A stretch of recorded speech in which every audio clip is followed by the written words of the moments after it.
జనరల్గా ప్రతి లగ్నానికి కూడా మనకి ఒక భాగ్యాధిపతి గ్రహం ఉంటుందన్నమాట. అసలు మనకి ఇప్పుడు మీరు అడిగిన క్వశ్చన్స్ అన్నిటికీ కూడా మనము చూసుకుంటే గనక భాగ్యాధిపతి అనే కాన్సెప్ట్ చాలా ఇంపార్టెంట్ అయిపోతుంది అనమాట.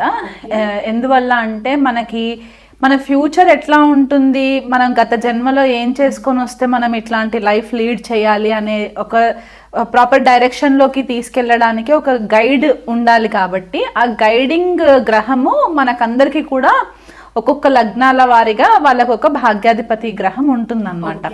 ఇది మనకి ద్వాదశ రాశులు ఏవైతే మనము జ్యోతిష్య చక్రంలో కాలచక్రంలో చూస్తామో మనకి నవమ స్థానానికి సంబంధించిన గ్రహము మన భాగ్యాన్ని రిప్రజెంట్ చేస్తుంది అనమాట, చూపిస్తుంది అనమాట మనకి.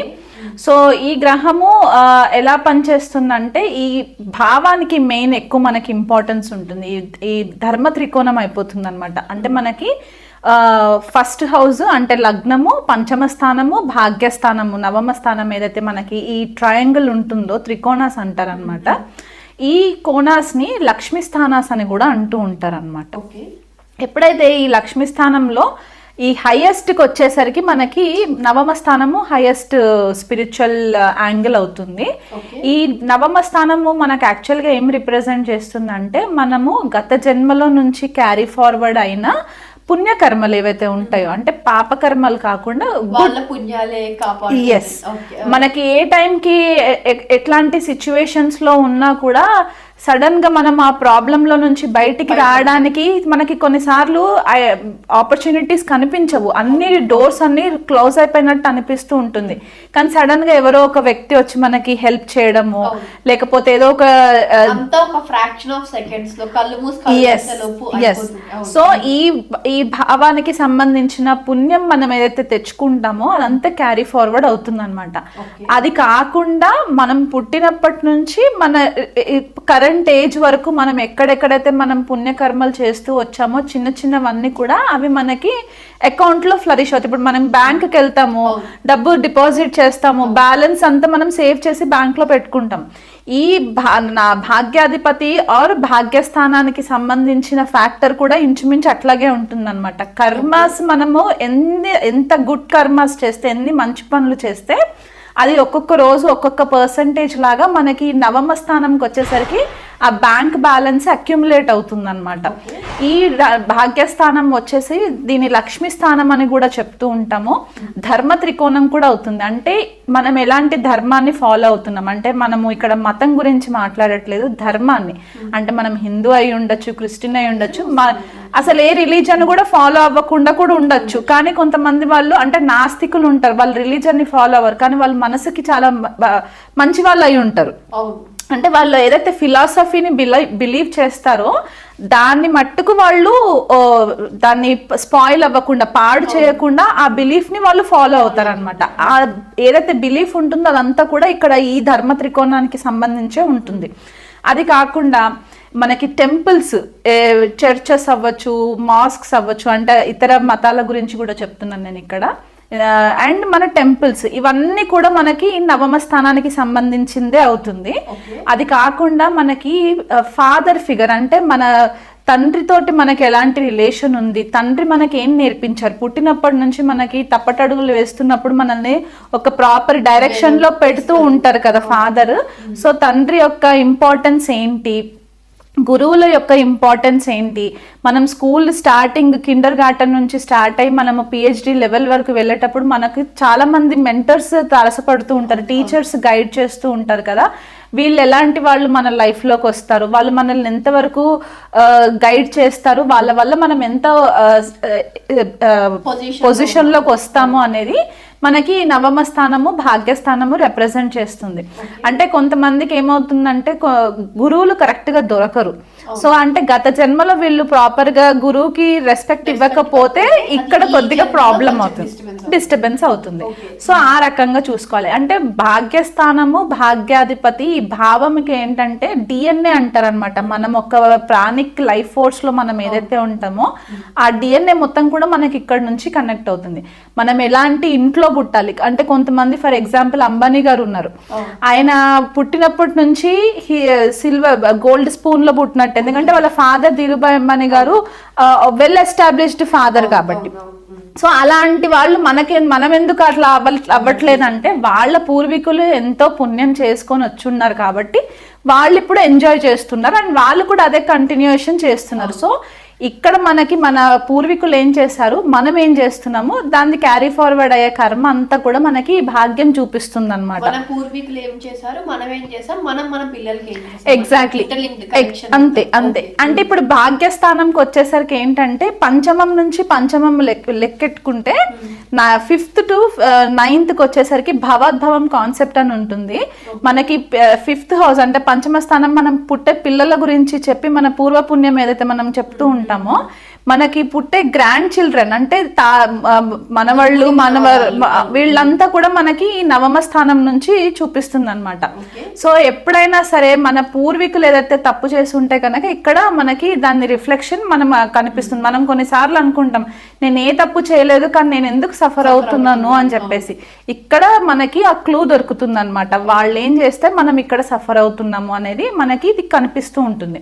అలా కాకుండా ప్రతి లగ్నానికి ఒక్కొక్క గ్రహము స్పెసిఫిక్ గా ఉంటుంది కాబట్టి ఆ గ్రహం యొక్క బలాన్ని బట్టి మనకి షడ్బల కాన్సెప్ట్ ఉంటుంది.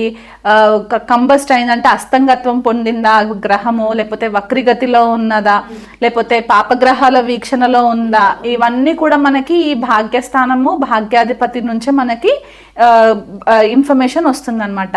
అంటే కొన్నిసార్లు మనం దోషాల గురించి కూడా చెప్తూ ఉంటాం, పితృదోషాలు, మాతృశాపాలు, స్త్రీ శాపాలు, ఇవన్నీ చెప్తూ ఉంటాం కదా. ఇక్కడ ఈ భావం గనక పాడైంది అని అనుకుంటే గనక మనకి దాని ఎఫెక్ట్ రిఫ్లెక్ట్ అవుతాయి. అండ్ కొన్నిసార్లు మనం చూస్తూ ఉంటాం డబ్బులు బోల్డ్ అంత ఉంటాయి చాలా మంది దగ్గర, కానీ ఆ పని చేయాలనుకునే టైంకి ప్రాపర్ టైం రాదు. దాని వల్ల కూడా వీళ్ళకి బ్లాకేజెస్ వస్తుంటాయి. ఎక్కడ బ్లాకేజెస్ వస్తుంటాయో తెలీదు. కొంతమందికి ఏమవుతుందంటే ఇంటర్వ్యూస్కి వెళ్తారు, జాబ్ వస్తుంది అని అనుకుంటారు, వీళ్ళకంటే తక్కువ స్థాయిలో ఉన్న వాళ్ళు ఇంటర్వ్యూలో సెలెక్ట్ అవుతారు, వీళ్ళు ఎంత కష్టపడి అవ్వదు. ఆ లాస్ట్ మినిట్కి వచ్చేసరికి ఆగిపోతుంది. ఎందువల్ల ఆగుతుందంటే ఇక్కడ రీజన్ ఆ బ్లాకేజెస్ అనమాట, ఆబ్స్టికల్స్ వల్ల బ్లాక్ అవుతుంటుంది. అది కాకుండా ఇంకొకటి ఏంటంటే కొంతమంది ఫారెన్ ట్రావెల్కి వెళ్ళాలనుకుంటూ ఉంటారు, బ్యాంక్లో బోల్డ్ అంత డబ్బులు ఉంటాయి, కానీ వీళ్ళు అనుకున్న యూనివర్సిటీస్కి వెళ్ళలేరు, బెస్ట్ యూనివర్సిటీస్కి వెళ్ళలేరు, బెస్ట్ మార్క్స్ రాలేవు. ఇవన్నిటికీ కారణం భాగ్యస్థానం పాడవడము లేదా భాగ్యాధిపతి పాడవడం. దీనివల్ల వీళ్ళకి బ్లాకేజెస్ వస్తాయి అన్నమాట. ధనుసు రాశి వాళ్ళకి భాగ్యాధిపతి రవి అవుతారు. ఈ రవి మనకి జనరల్ గానే పంచమాధిపతి, న్యాచురల్ కాల్పురుష్ కుండలిలో మనం చూసుకుంటే పంచమాధిపతి, కానీ ధనుసు రాశి వాళ్ళకి ఇక్కడ భాగ్యాధిపతి అయ్యారు కాబట్టి ఈ ధనుసు రాశి వాళ్ళకి రవి మంచి పొజిషన్లో, అంటే ఇప్పుడు పంచమంలోకి ఉన్నారనుకోండి ఉచ్చస్థితి పొందినట్టు అవుతుంది. అదే భాగ్యస్థానంలో ఉంటే స్వక్షేత్రంలో ఉంటుంది. వీళ్ళకి ఎలా ఉంటుందంటే తండ్రి మాట వేదవాక్కులాగా ఉంటుంది. అంటే మనకి రామాయణంలో శ్రీరామచంద్రమూర్తి వాళ్ళ ఫాదర్ మాట దాటకుండా అరణ్యంకి వెళ్ళమంటే వెళ్తారు కదా, సేమ్ ఇలాంటి ఒక ఫాలోయింగ్ ఉంటుంది అనమాట. ఇక్కడ తండ్రి మాటకి అంత విలువ ఉంటుంది. గురువుల పట్ల కూడా వీళ్ళు అంత గౌరవంగా ఉంటారు ధనుసు రాశి వాళ్ళు. ఎందువల్ల అంటే స్వతహాగా ధనుసు రాశి గురు రాశి అవుతుంది. మనకి కాలచక్రం ప్రకారం కూడా మన నవమ స్థానానికి ధనుసు రాశినే అవుతుంది. ఇలాంటి ధనుసు రాశిని మనం లగ్నం కిందకి మార్చుకుంటే ఏంటంటే వీళ్ళు చాలా రిలీజియస్గా ఉంటారు. వీళ్ళు ఏదైతే బిలీవ్ చేస్తారో, ఏదైతే నమ్ముతారో దాని పట్ల 100% అష్యూరెన్స్ తోటి ఉంటారనమాట. అంటే వాళ్ళు ఏ మతాన్ని బిలీవ్ చేస్తారో ఆ మతం పట్ల వాళ్ళకి అమితమైన ప్రేమ ఉంటుంది అనమాట. అండ్ గురువుల పట్ల కూడా అంతే ఇదిగా వీళ్ళకి ఎక్కువ రెస్పెక్ట్ ఉంటుంది. ఫాదర్ పట్ల రెస్పెక్ట్ ఉంటుంది, వాళ్ళ టీచర్స్ పట్ల రెస్పెక్ట్ ఉంటుంది. వాళ్ళకు ఒక ఫిలాసఫీ ఎలా ఉంటుందంటే నేను ఒక యోగిలాగా బ్రతకాలంటే నాకు ఒక ప్రాపర్ గైడెన్స్ కావాలి, ఆ గైడెన్స్ కావాలంటే నేను తూచా తప్పకుండా పాటించాలి అనే ఒక ఈ నైతిక విలువలు ఎక్కువ ఉంటాయి అన్నమాట. చిన్నప్పటి నుంచి కూడా ఇంటెగ్రిటీ అని చెప్తూ ఉంటాం మనం ఒకటి ఇంగ్లీష్ వర్డ్లో. అంటే వీళ్ళు ముందు ఒకలాగా వెనకలు ఒకలాగా కాకుండా వీలైనంత మట్టుకు ముక్కుసూటిగా ఉండే ప్రయత్నం చేస్తూ ఉంటారు. చాలా వాల్యూ సిస్టమ్స్ ఎక్కువ ఉంటాయి వీళ్ళకి. అండ్ ఇప్పుడు తండ్రి ఎలా చెప్తే అలా ఫాలో అవ్వడం, ఒకటి హయ్యర్ నాలెడ్జ్ కోసం ఎక్కువ ట్రై చేస్తూ ఉంటారనమాట. అంటే ఏదన్నా ఒక విషయాన్ని తెలుసుకుంటే దాన్ని డిగ్ చేసి తెలుసుకోవడము, లేకపోతే ఒకటి చదివిన తర్వాత ఇంకోటి ఏదో చదువుకోవాలని. అంటే ఇది నార్మల్ డిగ్రీస్ చేయని వాళ్ళైనా సరే, హౌస్ వైఫ్స్ అయినా సరే, ఒకవేళ ఈ కాంబినేషన్ భాగ్యాధిపతి రవి కనుక బాగుంటే వీళ్ళకి ఒక తెలియని ఒక కాన్ఫిడెంట్ లెవెల్స్ ఎక్కువ ఉంటాయి అన్నమాట. వీళ్ళు ఎలాంటి సిచ్యువేషన్ వచ్చినా సరే ధైర్య సాహసాలని కోల్పోకుండా వీళ్ళనంత మట్టుకు చాలా స్ట్రాంగ్గా ఎదుర్కోవడానికి కూడా ఎక్కువ ఫోకస్ ఉంటుంది. అబద్ధాలు ఎక్కువ ఆడరు. ఓకే, ఫస్ట్ థింగ్ వీళ్ళు ఎట్లా అంటే వీళ్ళు అబద్ధాలు ఆడరు, వీళ్ళ చుట్టూ ఉన్న వాళ్ళతో అబద్ధాలు ఆడనివ్వరు అనమాట. రవి ఎస్పెషల్లీ స్ట్రాంగ్ ఉండాలి, గురువు స్ట్రాంగ్ ఉండాలి ఇలాంటి కాంబినేషన్స్లో. అలా ఉన్నప్పుడు ఏమవుతుందంటే వాళ్ళ సర్కిల్లో కూడా ఎవరైనా అబద్ధాలు ఆడుతుంటే వీళ్ళు సహించరు, మొహం పైన చెప్పేస్తారు, లేదా ఫ్రెండ్షిప్స్ కట్ చేసేసుకుంటారు. అలా ఉంటారు అనమాట, మిక్స్ చేయరు అనమాట ఏది మాట్లాడినా సరే. వీళ్ళనంత మట్టుకు కాంట్రవర్సీస్కి దూరం ఉంటారు. కానీ చాలా స్ట్రాంగ్ బిలీఫ్ సిస్టమ్ ఉంటుంది వీళ్ళకి. అది నిజమైతే నిజంని ఫాలో అవుతారు, ఒకవేళ అబద్ధం అంటే తప్పు విషయంనైనా సరే అంతే స్ట్రాంగ్గా ఖండిస్తారు కూడా వీళ్ళు. ఆ రకంగా ఉంటారు. మనకి యాక్టివిస్టులు కనిపిస్తూ ఉంటారు, సోషల్ యాక్టివిస్టులు, ఇలాంటి కాంబినేషన్స్ ఉన్న వాళ్ళు ఉంటారు అనమాట. అండ్ పాలిటిక్స్ పైన ఇంట్రెస్ట్ ఎక్కువ ఉంటుంది. వాళ్ళు స్పెసిఫిక్గా పొలిటికల్ కెరియర్లో లేకపోయినా సరే పాలిటిక్స్ని ఎక్కువ ఫాలో అవ్వడము, ఇలాంటి వాటిపైన ఎక్కువ ఇంట్రెస్ట్ ఉండడము కనిపిస్తూ ఉంటుంది. వీలైనంత మట్టుకు వీళ్ళకి విజ్డమ్ ఎక్కువ నేర్చుకోవాలి, ఆ నాలెడ్జ్ని స్ప్రెడ్ చేయాలి. అంటే వీళ్ళు ఒక చిన్న సరౌండింగ్స్లో ఉన్నా సరే వీళ్ళు అక్కడికి వచ్చి మాట్లాడుతున్నారంటే వీళ్ళకి న్యాచురల్గా ఒక అట్రాక్షన్ వచ్చేస్తుంది అనమాట, ఆ చార్మ్ వచ్చేస్తుంది.